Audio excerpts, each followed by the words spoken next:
বন্ধুরা, রাতের শুভেচ্ছা সবাইকে। রাতের খাবার দাবার নিয়ে চলে আসলাম। শীতের রাতে গরম গরম খাবার মানেই মজা।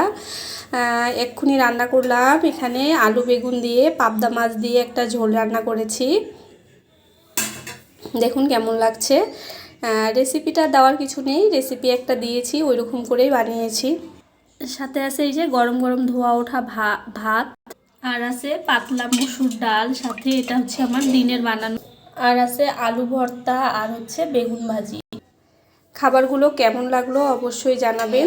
ভালো যদি লাগে চ্যানেলের পাশে ফলো দিয়ে রাখবেন, আর অবশ্যই লাইক শেয়ার করে দিবেন, আর সুন্দর সুন্দর একটা কমেন্ট করে জানাবেন যে কেমন লাগলো। আর আপনারা কে কী রাতের ডিনার করলেন অবশ্যই আমাকে একটু কমেন্ট বক্সে জানিয়ে যাবেন।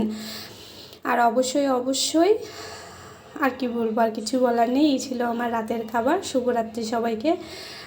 সবার রাতটা ভালো যাক, সবার জীবনে একটা সুন্দর সকাল আসুক। ধন্যবাদ সবাইকে দেখার জন্য।